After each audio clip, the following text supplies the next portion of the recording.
Hey Bays! Welcome back to my channel, and for today's vlog, I'm gonna be answering one of the most frequently asked questions in my page and channel when it comes to starting a freelancing career, which is saan or paano ako magsisimula at ano ba yung first step. So, if you're someone who's aspiring to be a freelancer and you're lost or confused on what to do first, then keep watching.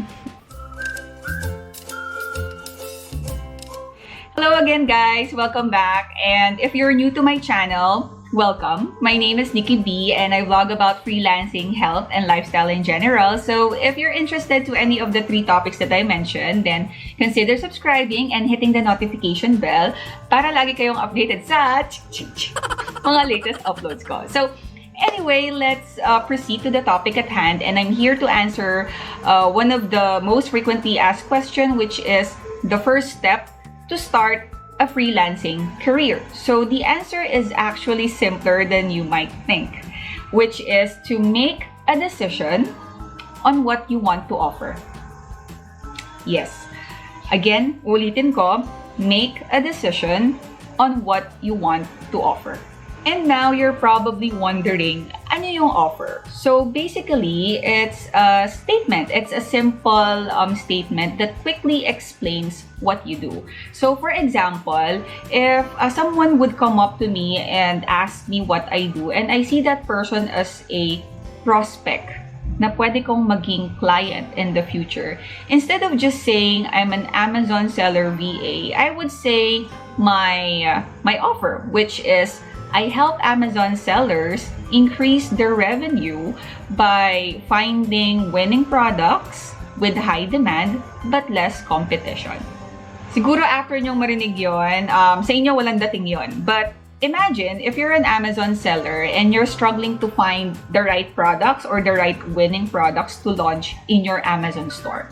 And here I am saying na I'm helping Amazon sellers, earn more, increase their revenue through finding products with high demand pero less competition. So the only scenario that I can think of that's gonna happen next is tatanungin niya ako, really? Can you tell me more about it? So that's actually the offer. So the offer has 3 parts. 3 parts: the market, the results, and the skills. The first one is choose a market. So I highly recommend that you choose one market to serve. Why? Because each market has different sets of pains and needs. So for you to effectively solve a major pain, you have to really know who your target market is and dig deeper kung ano ba yung needs nila. And this is something that I actually learned way back in 2018 when I was applying for VA jobs. So, nung time na yon, lahat ng job posts, ina-applyan ko, wala akong pake kung anong market siya. So, merong real estate, merong pang CEO, I was applying to be his executive assistant, meron ding e-commerce. And then, what happened was, na-frustrate ako kasi walang tumatanggap sa akin. Kasi nga, wala rin naman akong experience eh. Then, lately, late ko na lang din na-realize na, parang kalat-kalat yung efforts ko during that time, and I was just merely poking on the surface of their problems. So yun nga, if superficial lang yung nahihit kong pain sa market na yon, tapos 0 experience pa ako, then how can I expect anyone to hire me? Meron siguro, pero it would really take time. And sayang sa oras, kasi yun nga, burnt out na ako. Gusto ko na agad mag-shift nung time na yun. And I couldn't let myself wait that long pa para mag-jump into another opportunity.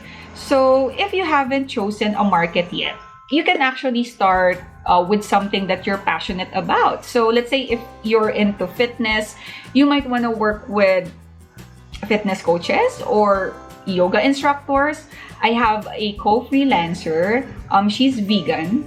So she's actually working with e-commerce businesses offering food or supplies for vegans. And she helps them sell their products online. Something like that. I mean, you don't really have to be certain about it na, paano kung hindi pa ako sure na yun yung gusto kong market? I mean, you just choose. And then, once you start working with clients in that particular market or industry, dun mo naman malalaman kung magugustuhan mo sila or hindi, di ba? And like what one of my mentors told us before when he was training us, hindi mo naman aasawahin yung market or yung skill na pipiliin mo eh. I mean, i-girlfriend or boyfriend mo muna and see if it's a fit. Kasi parang relasyon yan eh. I mean, why would you wanna stay in a relationship, in a market, or in a skill na hindi ka na fulfilled? Na instead na binibigyan ka niya ng purpose, stress yung binibigay niya sa'yo.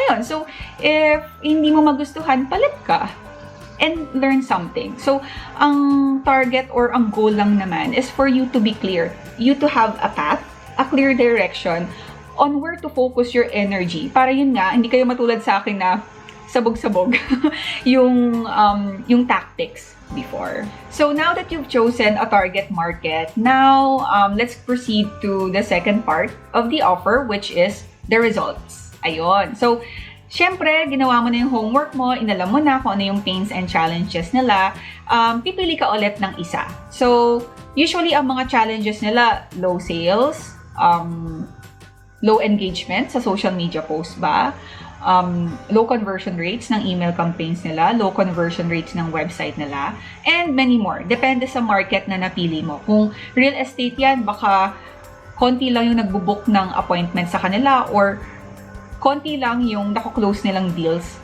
on the phone. Something like that. So, in my case, I didn't really overthink kung ano yung pipiliin kong market at results. Kasi nung time na yun, ang dami kong nakitang posts related to Amazon VAs. And 80 to 90%, nung binabasa ko yung job description, and they were looking for someone who can help them find and source products that they can sell on their Amazon store. While yung iba, customer service naman, and yung iba naman, PPC ads, yung pay-per-click ads expert yung hinahanap nila. So, among the three, ang napili ko na, okay, maybe I could help them find winning products. Ayun. So, nung binabasa ko rin kasi yung job description nila, napaisip din ako kasi iba-iba yung range ng offer nila, ng salary nila. It was between 500, the lowest that I saw during that time was $500 per month, and the highest was $1,000 per month or more.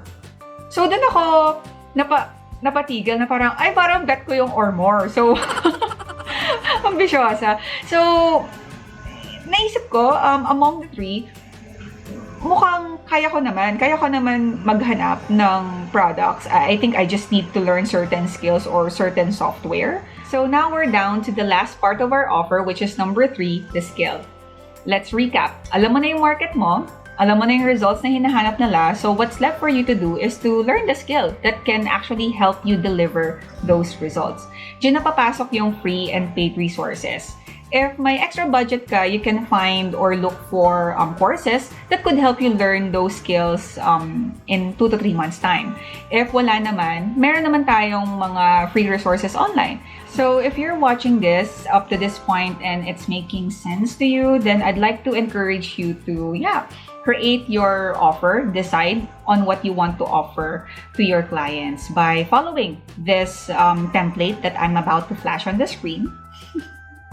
So the template goes like this. I help target market their desired results by your skill or strategy. So examples, if you're a freelance web designer, you can say, I help supplement brands. So that's your target market. And their desired results is to increase sales by what? What's your skill or strategy? By creating conversion-focused landing pages. Or let's say if you are a freelance Facebook ad specialist, you can say, I help financial advisors get more booked appointments. So that's the desired results through high converting Facebook advertisement. So doing this actually gives you and your prospect clarity and helps you focus your energy and efforts into one area or aspect muna at a time. And the deeper you dig, the bigger problems you're able to uncover. That's why the difference between a freelancer who's charging peanuts versus a freelancer who can charge premium fees is that The latter, yung freelancer na kayang mag-charge ng premium, is they're able to solve bigger problems. And they can do that because they niche down. They were laser focused on that market, on giving that result through this specific skills, and they kick ass, giving clients those results. And clients are willing to pay for that. So, to be completely honest na rin, if you're someone who's starting in the freelancing industry, that's your only way, niching down is the only way you can compete with freelancers who already have years of experience. So yeah, I hope I was able to give you clarity and value for this video. And if you like this video, then give it a thumbs up and don't forget to subscribe. So ayun, thank you so much for watching my video. Again, this is Nikki B, and I'll see you in my next vlog. Bye!